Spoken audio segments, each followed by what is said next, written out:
ಇವತ್ತಿನ ದೇವಿಯ ಹೆಸರು ಲಲಿತಾದೇವಿ, ಅಂದರೆ ಕೂಷ್ಮಾಂಡ ದೇವಿ ಅಂತ. ನೋಡಿ, ಕೂಷ್ಮಾಂಡ ದೇವಿ ಅಂದ ತಕ್ಷಣವೇ ಸಕಲವೆಲ್ಲವೂ ಕೂಡ ಶಕ್ತಿ ಸ್ವರೂಪಿಣಿಯಾಗಿ ಹೊಂದಿರತಕ್ಕಂತಹ ದೇವತೆ, ಮತ್ತು ಸಕಲವೆಲ್ಲವೂ ಕೂಡ ಸಮಸ್ಯೆಗಳನ್ನು ಪರಿಹರಿಸಿ ಭಾಗ್ಯೋದಯಗಳನ್ನು ಅನುಗ್ರಹಿಸುವಂತಹ ದೇವತೆ ಲಲಿತಾದೇವಿ. ಅಂದರೆ ಲಲಿತಾ ಅಂದ ತಕ್ಷಣವೇ ಮಹಾಲಕ್ಷ್ಮಿಯ ಕಟಾಕ್ಷ ಅನುಗ್ರಹ, ಎಲ್ರಿಗೂ ಕೂಡ ದುಡ್ಡು, ಸಂಪತ್ತು, ಐಶ್ವರ್ಯ ಇವೆಲ್ಲ ಬೇಕು. ಹಾಗಾಗಿ ಕೂಷ್ಮಾಂಡದ ಫಲ, ಅಂದರೆ ಕೂಷ್ಮಾಂಡದಲ್ಲಿ ಎಷ್ಟೊಂದು ರೀತಿಯ ಒಂದು ಬೀಜಗಳನ್ನು ನಾವು ನೋಡ್ತೀವಿ.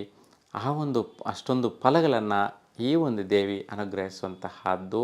ಅಷ್ಟು ಶಕ್ತಿ ಸ್ವರೂಪಿಣಿಯಾಗಿರ್ತಕ್ಕಂತಹ ದೇವತೆ ಈ ಒಂದು ಲಲಿತಾದೇವಿ. ನೋಡಿ, ಇವತ್ತಿನ ದಿನ ಈ ಒಂದು ದೇವತೆ ಆರಾಧನೆ ಮಾಡುವಂಥದ್ದು. ಈ ದೇವತೆ ತ್ರಿಪುರಾತ್ರೇಯದಲ್ಲಿ 2ನೇ ಶಕ್ತಿಯಾಗಿರ್ತಾಳೆ. ನೋಡಿ, ತ್ರಿಪುರಾತ್ರೇಯ ಅಂತಂದ್ರೇನು? ಪ್ರಾರಂಭದಲ್ಲೇ ಹೇಳಿದೆ, ತ್ರಿಶಕ್ತಿ ದೇವತೆಗಳು ಅಂತ. ಪ್ರಸನ್ನ ಪಾರ್ವತಿ ದೇವಿ, ಮಹಾಲಕ್ಷ್ಮಿ, ಮಹಾಸರಸ್ವತಿ ತ್ರಿಶಕ್ತಿ ಸ್ವರೂಪಿಣಿಗಳಲ್ಲಿ ಮೊದಲಿಗೆ ಪಾರ್ವತಿ ದೇವಿ, ದ್ವಿತೀಯ ಭಾಗದಲ್ಲಿ ಸರಸ್ವತಿ ಲಕ್ಷ್ಮೀದೇವಿ ಬರುವಂತಹದ್ದು. ನೋಡಿ, ಈಗ ಲಕ್ಷ್ಮೀದೇವಿಯ ಸ್ವರೂಪ ಪ್ರಾರಂಭ ಆಗಿದೆ. ಹಾಗಾಗಿ ತ್ರಿಪುರಾತ್ರೇಯ ಅಂತಂದರೆ ತ್ರಿಶಕ್ತಿಗಳಲ್ಲಿ, ಅಂದರೆ 3 ಶಕ್ತಿಗಳಲ್ಲಿ 2ನೇಯ ಶಕ್ತಿ ಆಗಿರ್ತಕ್ಕಂಥ ದೇವತೆ. ಇನ್ನು ರೂಪ ಯಾವ ರೀತಿ ಹೊಂದಿರ್ತಾಳೆ ಇವತ್ತಿನ ದಿನ ಅಮ್ಮನವರು ಅಂತಂದರೆ, ಬಿಲ್ಲು, ಬಾಣ, ಪಾಶಾಂಕುಶ ಧಾರಿಣಿ ಆಗಿರ್ತಕ್ಕಂತಹದ್ದು.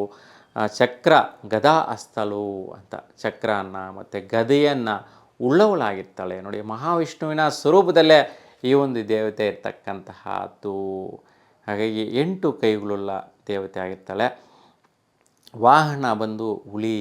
ನೋಡಿ, ಒಂದು ವ್ಯಾಘ್ರ ಅಂದರೆ ಶಕ್ತಿ ಸ್ವರೂಪವಾದಂತಹ ಒಂದು ಹುಲಿಯ ಮೇಲೆ ಬರುವಂತಹ ದೇವತೆ ಆಗಿರ್ತಾಳೆ. ಇನ್ನು ಯಾವ ವರ್ಣದ ವಸ್ತ್ರವನ್ನು ಧರಿಸಿರ್ತಾರೆ ಅಂದರೆ ನೀಲಿ ವರ್ಣ. ನೋಡಿ, ನೀಲಿ ವರ್ಣವನ್ನು ಧರಿಸಿರೋದ್ರಿಂದ ಎಲ್ಲ ರೀತಿಯ ಒಂದು ನಕಾರಾತ್ಮಕ ದೋಷಗಳನ್ನು ನಿವಾರಿಸುವಂತಹ ಶಕ್ತಿ ಈ ಒಂದು ಬಣ್ಣದಲ್ಲಿರುತ್ತೆ.